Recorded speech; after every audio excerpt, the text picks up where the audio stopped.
যেদিন থেকে আমরা 7 জাতির সাথে যুদ্ধ ঘোষণা করেছি সেদিন থেকে আজ পর্যন্ত এখনো আমরা সাথের সাথে সন্ধি চুক্তি করি নাই।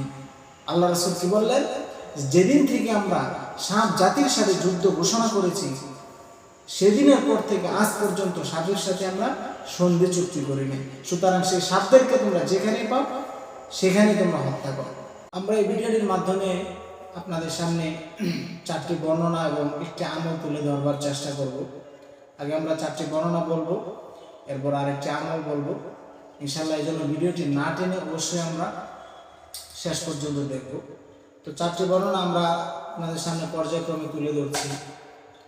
প্রথম বর্ণনা হচ্ছে আবু দাউদের 5248 নং হাদিসের মধ্যে বর্ণিত হয়েছে। হযরত আবু হুরায়রা থেকে হাদিসটি বর্ণিত হয়েছে।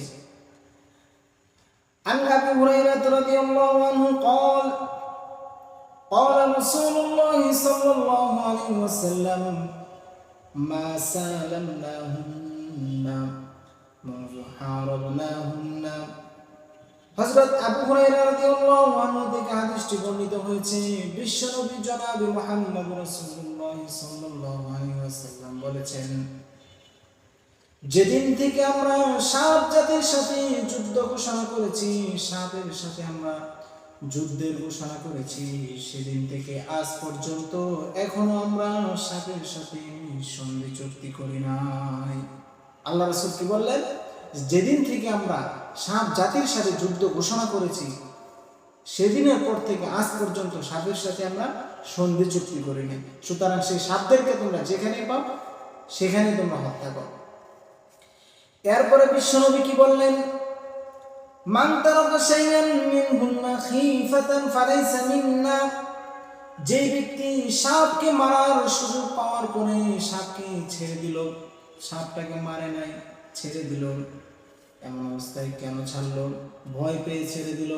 বিশ্বনবী ওই ব্যক্তির ব্যাপারে বলে, ওই ব্যক্তি আমি নবীর উম্মতের অন্তর্ভুক্ত নয়। ফালাইসা মিন্না, সেই ব্যক্তি আমি নবীর উম্মতের অন্তর্ভুক্ত নয়। এটা বিশ্বনবী মূলত তাকে একটা ধমক দিয়েছেন যে তুমি সাপটাকে মারার সুযোগ পেয়েছো, তুমি তাকে কেন মারলা না? তোমার তো সুযোগ ছিল, তোমার মেরে ফেলা উচিত ছিল। তোমার এই সাপটাকে ছেড়ে দেওয়ার কারণে অন্য ভাইকে দংশন করতে পারে, ছুবল মারতে পারে, এজন্য তুমি সেই সাপটাকে মারার সুযোগ আসার সাথে সাথেই তুমি সাপটাকে মেরে ফেলো।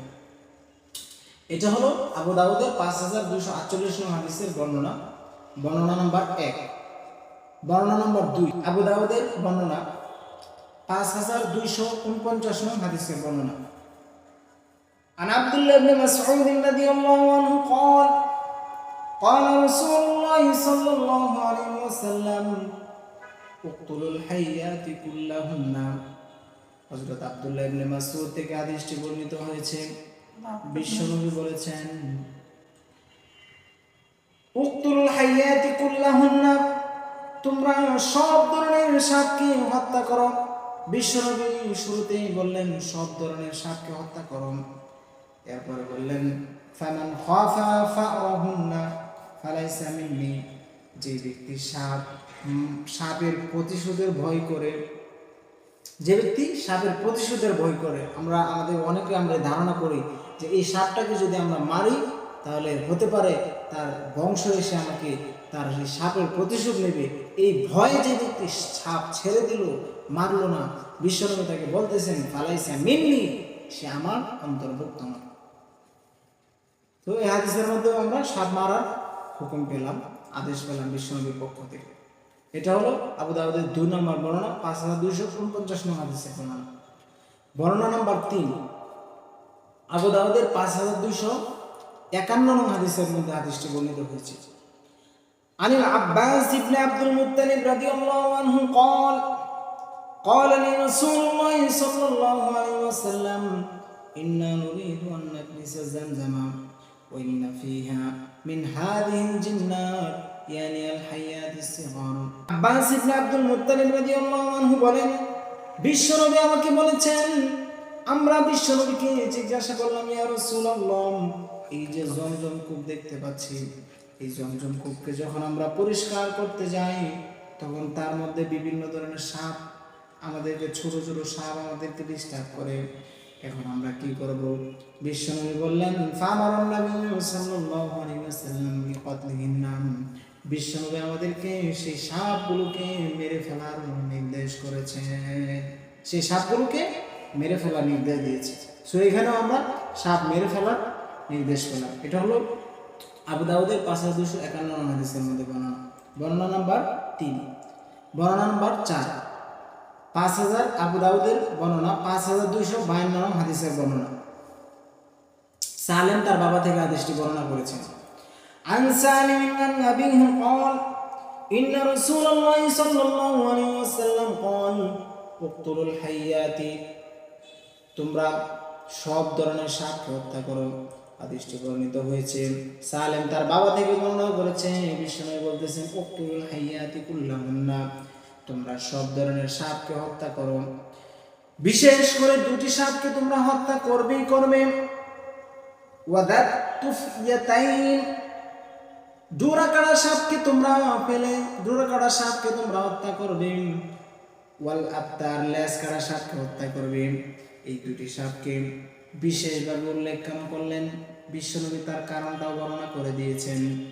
ফাইন্নাহুমা ইয়ালতাবিসানিল বাসর, কেন কেন বিশ্বনবী সব সাপকে মারার পরে বিশেষভাবে দুইটা সাপকে মারার কথা কেন বললেন? কেননা এই ডোরাকাটা সাপ এবং লেজ কাটা সাপ দৃষ্টিকে কেড়ে নেয়। ওয়ায়াফসিতুল হাবালা, নারীর গর্ভপাত ঘটায়।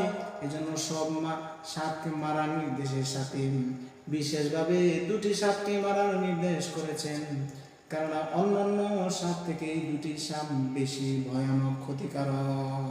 তো এখানে আমরা আবু দাউদের 4টি বর্ণনা পেলাম। তো 5 নম্বর আমরা একটি আমল আপনাদের সামনে তুলে ধরে আমাদের আলোচনাটি শেষ করব। সেটি হচ্ছে তিরমিজি শরীফের 3604 নম্বর হাদিসের মধ্যে এই আমলটি বর্ণিত হয়েছে। আমলটি আমরা সকালে 3 বার বিকালে 3 বার পড়লে আল্লাহ তাআলা আমাদেরকে সকল বিপদ আপদ থেকে হেফাজত করবেন। বিশেষ করে সাপের ফিতনা থেকে, ক্ষতিকারক ছোবল থেকে, ধ্বংসন থেকে আল্লাহ তাআলা আমাদেরকে হেফাজত করবেন। দোয়াটি হচ্ছে আউযু বিকালিমাতিল্লাহি তাম্মাতি মিন শাররি মা খালাক। আউযু বিকালিমাতিল্লাহি তাম্মাতি মিন শাররি মা খালাক। আমি আল্লাহর কাছে আশ্রয় চাচ্ছি আল্লাহর মাখলুকের সকল অনিষ্ট থেকে।